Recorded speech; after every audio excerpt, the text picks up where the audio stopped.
nyari pejabat yang benar-benar jujur, nyari tokoh yang benar-benar jujur. Angel napa angel? Angel. Ono pejabat kok benar-benar jujur, memperhatikan kesejahteraan rakyat, betul-betul mementingkan bagaimana mengangkat kesejahteraan masyarakat, pasti dia akan terasing, dia terpencil, aneh, randuwe bolo. Oh lihat umumnya do korupsi kok dekne ra korupsi ya malah randuwe bolo. Dia terpencil, aneh, terasing di zaman seperti ini. Tolong saudara-saudara kita semuanya dimanapun berada, boleh demo, menyampaikan aspirasi, menyampaikan tuntutan, tapi tolong jangan anarkis, jangan merusak, karena kalau udah merusak fasilitas umum itu yang rugi ya kita semua. Bagaimana kalau nanti negara kita sudah tidak aman, situasi enggak kondusif, seluruh sektor pasti akan lumpuh. Yang rugi bukan 1-2 orang, apalagi maaf yang dirusak itu fasilitas umum, yang itu juga untuk kemaslahatan masyarakat. Siapa yang akan memikirkan dan membangun Indonesia kalau bukan kita?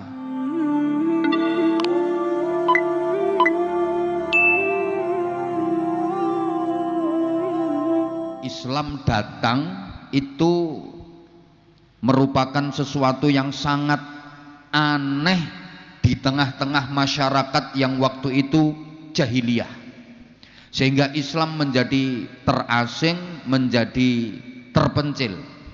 Rasulullah dalam mengemban dan menjalani Islam kepencil sendirian, nggak ada temennya cuma sedikit, hanya ditemani dengan istrinda tercinta Sayyidatuna Khadijah Al-Kubra, kemudian sahabat karib beliau Sayyidina Abu Bakar Siddiq radhiyallahu taala anhu, kemudian sepupu beliau yang sekaligus kemudian menjadi menantu beliau Sayyidina Ali karramallahu wajhah, dan beberapa orang sahabat beliau yang masih sangat sedikit. Dengan sedikit orang menjalankan Islam yang murni di tengah-tengah komunitas masyarakat yang semuanya jahiliyah, maka Rasulullah terpencil, terasing, dan dianggap aneh di tengah-tengah masyarakat. Rasulullah ibarat pelita yang berada di tengah-tengah kegelapan yang sangat pekat mencekam.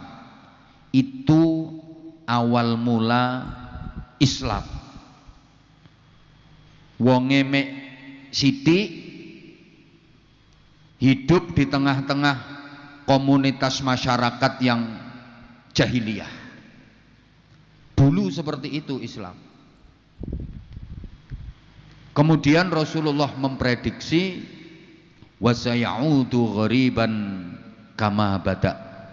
Suatu saat nanti Islam akan kembali terasing, Islam akan kembali dianggap aneh di tengah-tengah komunitas masyarakat. Dalam kondisi seperti ini para jamaah, fatuba lil ghuraba, maka sungguh sangat beruntung bagi orang-orang yang aneh di dalam komunitas masyarakat. Allahumma sholli ala Muhammad. Para jamaah rahimakumullah, perjalanan Islam itu sekarang kurang lebih sudah 1450 tahun lebih. Kira-kira yang diprediksi Rasulullah bahwa suatu saat Islam akan kembali terasing, Islam akan kembali dianggap aneh di tengah-tengah komunitas masyarakat. Ini kira-kira sekarang sudah terjadi apa belum? Halo? Kira-kira sudah terjadi apa belum? Nun sewu. Kalau dilihat dari gebyarnya, kalau dilihat dari tampilannya, sepertinya belum. Malah rame kok. Kalau dilihat dari gebyar dan tampilan luarnya, sepertinya sekarang Islam belum terasing, belum menjadi sesuatu yang aneh. Malah rame. Majelis-majelis sholawat di mana-mana rame. Puluhan ribu jamaah yang hadir. Majelis-majelis pengajian di mana-mana rame, ribuan yang hadir. Az-Zahir hampir setiap malam. Nggih Besti nggih. Ya, namanya Az-Zahir itu kalau udah action, ndak ada ceritanya jamaah sedikit. Kalau jamaah sedikit bukan Az-Zahir namanya, kecuali dulu sebelum Az-Zahir. Sebelum Az-Zahir puluhan ribu jamaah yang hadir, tambah rame. Kan berarti Islam makin syiar, kan berarti tambah rame. Saya tiap hari rata-rata 3 jadwal. Ya alhamdulillah rame. Walaupun saya wong lawas tapi nggak expired. Buktinya sampai sekarang tetap FYP kok. Makasih. Berarti Islam kan belum terasing, Islam kan belum aneh. Malam ini saya yakin di Indonesia ratusan bahkan mungkin ribuan majelis-majelis seperti kita ini. Berarti kan makin ramai Islam, belum terasing, belum aneh. Masjid sebagai rumah ibadah umat Islam sekarang kira-kira jumlahnya makin sedikit apa makin banyak? Oh makin banyak. Satu desa itu bisa 6, 7 bahkan ada yang 10 masjid. Makin ramai itu berarti belum musolanya, tiap lingkungan ada musola, belum TPQ, TPA, madrasah diniyah, belum lagi pondok-pondok pesantren berjamuran. Sekarang makin banyak orang mendirikan pondok pesantren. Tujuannya gue gampang no gawe proposal golek bantuan.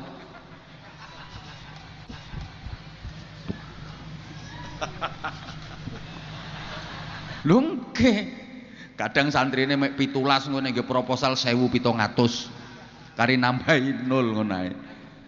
Loh, makin rame kok sekarang. Berarti Islam belum terasing. Islam belum aneh. Antrian jamaah haji di Indonesia ini masing-masing provinsi sudah di atas minimal 30 tahun antriannya. Jawa Timur ini udah 40 tahun lebih. Jadi jenengan yang sekarang umurnya 60 tahun daftar haji sekarang reguler, berangkatnya umur 110 tahun. Insya Allah wis qaid. Loh, saking ghirohnya kepada Islam. Jamaah umroh tiap bulan Indonesia ini ratusan ribu yang berangkat. Ayo coba, berarti kan makin rame Islam. Belum aneh, belum terasing. Tapi kalau kita lihat dari sisi nilai-nilai keislaman, sepertinya apa yang disabdakan Rasulullah Shallallahu Alaihi Wasallam sekarang sudah terjadi. Orang yang benar-benar mau menjalankan Islam dengan murni sesuai ajaran Rasulullah Shallallahu Alaihi Wasallam di zaman seperti ini kayaknya menjadi orang yang aneh dan dia akan dikucilkan, dia akan terasing di tengah-tengah komunitas masyarakat. Maaf, contoh gampang-gampangan.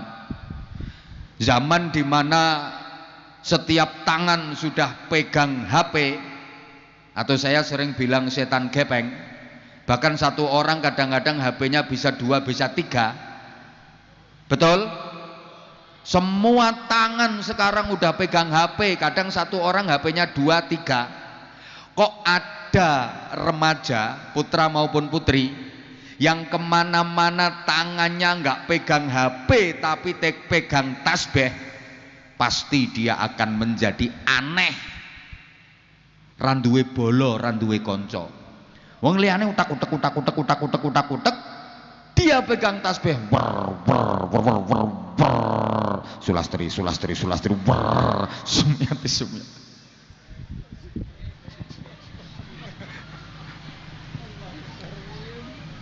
Aneh mboten kira-kira menawi wonten larenem pemuda atau pemudi yang kemana-mana tangannya pegang tasbih, kemudian dia puter dan berzikir terus menerus dengan tasbih itu.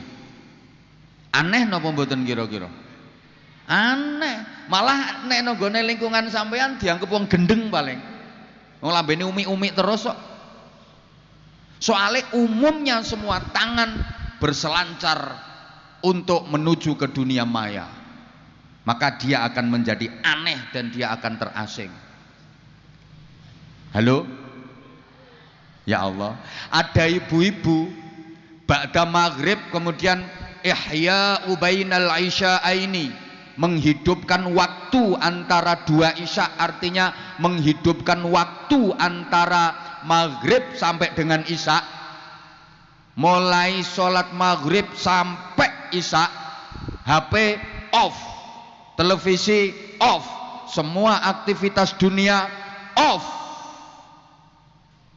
digunakan untuk baca Al-Quran, bersolawat, memperbanyak solawat, istighfar, berzikir, sebagaimana itu yang sangat dianjurkan oleh Rasulullah Shallallahu Alaihi Wasallam. Kok ada ibu-ibu yang habis maghrib punya wazifah kebiasaan seperti itu? Di tengah umumnya setiap ba'da maghrib ibu-ibu pada tiktokan, pasti dia akan menjadi aneh, randuwe bolo. Nggih napa nggih? Halo? Ya Allah. Coba yang di belakang ibu-ibu saya tanya, mungkin ada, nanti kalau ada langsung saya kasih hadiah spesial dari saya.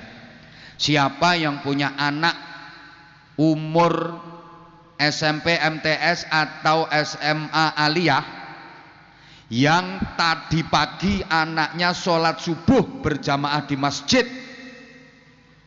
kecuali yang di pondok pesantren? Ayo coba berdiri.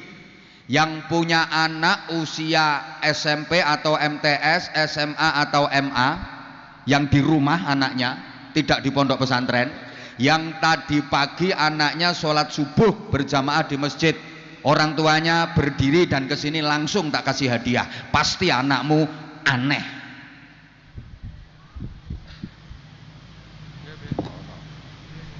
Ada? Ono ngadeke bakul es kae.